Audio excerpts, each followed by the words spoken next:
Hey everybody, I'm Mike Skeen. Welcome to the Racers360 track guide for the VIR Patriot course. This is a pretty small track in the middle of the circuit, the full course that a lot of people don't get the opportunity to drive, but it's a really fun lap, lots of elevation change. It's kind of like a 1 mile autocross, more or less. You'll see circuit cross events on this, the drift, course a lot of times on there. Formula Experiences run a lot as well. And of course, it's featured for most of it in the Grand East lap if you get to run the Grand Course sometime. So a really fun track, and I highly encourage getting the opportunity to drive it if the opportunity arises. So let's go ahead and dive right in. Pull up my screen here. We're going to be looking at Formula 4, Kaizen Autosport Formula 4 running around here. We'll start with counterclockwise, and we're going to show clockwise as well. And there's an optional chicane at the top of the hill. So this is right by the timing loop. You can see the lines in the pavement here, in the pit lane behind these tires, the building just off to the right for the operations side of it. This is also, the North Course. It's just after you come on to the North Course cutoff. This curb on the left, you want to be holding tight to the left. You're going to go ahead and play through most of a lap, keeping tight on the right, turning at that access road, braking in a straight line here, and then we're going to go around this optional chicane first time, roughly middle of the track, clipping the two apexes right at the end and down the straightaway. This is part of the South Course or Grand also. Once we get to the bottom of the hill, braking on the uphill, turning at the crest right at the aero board, nice and tight on the curbs on the way down the hill through the chicane, really tight all the way around the loop, tracking out to the right. This portion also feels kind of narrow because it's not as wide as some of the, the full course. And then this blind entry over the crest. So we'll pause it a bit more on this lap and talk through a bit more of the details. So here, again, we want to hold this curb long towards the end, and we're looking for the pit out road for our turn in of the left-hander at the top. It may be a brush of the brakes, but in a lot of cars, just a lift kind of as you turn in, let the car settle, and then a little steady state throttle holding as you go through this left-hander. Just as soon as you straighten up, you're going to be on the brakes, pretty firm, short brake zone here. Of course, it depends on whether you're taking the chicane or going around the optional loop. Much faster, obviously, going around the chicane. Roughly middle of the track as you're cresting, and then looking for this apex on the left. And then just drawing as straight line as possible through there and running a short distance down this curving straightaway.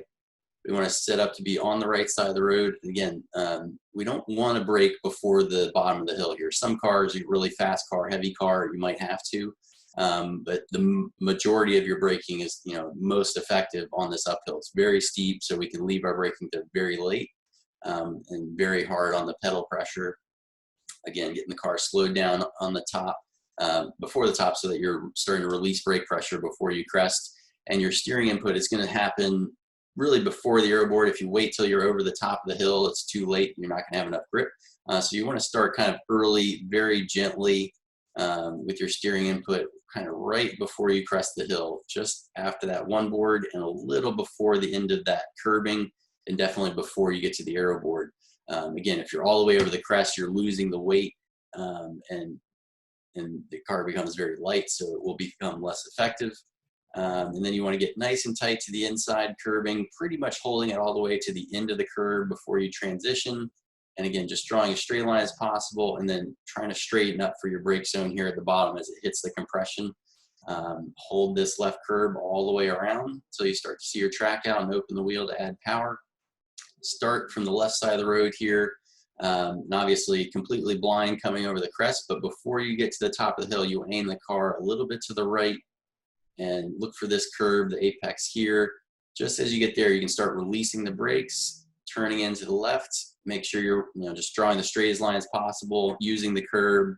A lot of people are in the dirt behind that curb, obviously using the grass as a racing surface over here, which is not uncommon. And then when you get to the bottom here, you don't want to be all the way left onto this curb here. You want to be close to it, but you also, so as you come up the hill here, the priority is the curb at the top of the hill, because that's what kind of determines where our straightaway is. So we want to start getting out towards the middle of the road a little bit. If we hug the left too long, then we're late on power. But the idea is we want to be as wide, the widest we're going to get is kind of halfway up the hill and only about half the track there. And at that point, you can start adding power because you'll be coming back into view for that left apex. So again, we're just letting the car out a little to the right towards the middle of the road. And then we're just starting to see that left apex curb come into view. And we want to pick up this, not the very start of it, but where it starts on the main north course pavement. So you can see how there's a little bit of curb before you get to the north course, and then there's kind of a point here. You want your left tires to pick up that curb and run parallel to that curb from the start of that point. So right in there, we pick up our left curb on there and run parallel to that white line right up against the edge of the curb, not really on the curb, but right next to it. And then we're back on to start finish again. I think this lap will show a little run through the chicane just so you have an idea where that goes. So obviously a little more braking here, hugging really tight to the left around this curb. It's kind of autocross, really point and squirt through here. Again, touching the curbs, and priority is getting back to power here as early as possible because it starts our straightaway. So just nice and tidy through all those. Then we'll skip ahead a bit, and we've got some laps running opposite direction. Both directions here offer some really good qualities. I actually learned this course first going clockwise this direction. Really tricky coming over the crest here, looking for our track out and starting to add power as the car is getting light. And very fast entry up here coming into the chicane, which I think generally in this direction, you're going to run the chicane because it's so fast coming in here. It helps manage the end of the straightaway. So it becomes really tight, kind of curb hopping going through here. Main priority is getting tight around this and not washing out too far left because we want to get aimed straight to come down the hill and get back to power as early as possible.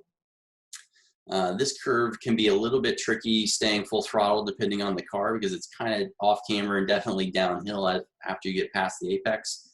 But we want to try to maintain speed and full throttle if we can all the way down here. And about the time you come around this left-hander is where you have to kind of ease up and brake a little bit. Some people will prioritize getting out to the left a bit to really late apex here, but the problem is if you get too far left, it really sucks you out there because it's all downhill after you get into the corner. I usually enter about mid-track, just enough that you can get a little bit of a late apex, but you roll in a lot of speed, through that transition into the downhill. Again, lots of curbs, quick transitions back and forth, and as soon as you get to the aimed into the right-hander here, you want to be able to pick up throttle and stay full throttle over the crest. Again, finding that blind apex, real heavy straight line brake, and it's very slightly uphill here at the end, so it is surprisingly late brake. Waiting to turn in very near the end of the curb on the left, nice late apex, and then trying to squeeze power up the hill. You probably have to lift a little on transition depending on the car. And again, looking for the second board is kind of our track out. That's the one board. This will be the arrow board. And that just helps visualize where our track out is and also spotting that little curb. And then we want to get to the right side here as we crest the hill so that we can aim into the left for our brake zone. You're going to be braking on a diagonal about now into this first of the chicane, or again, doing the optional loop around the chicane, and still prioritizing getting right down to this inside curb so that we can get back to power as early as possible again. And then even tougher here to stay full throttle if you not run the chicane because you'll be carrying more speed down the hill.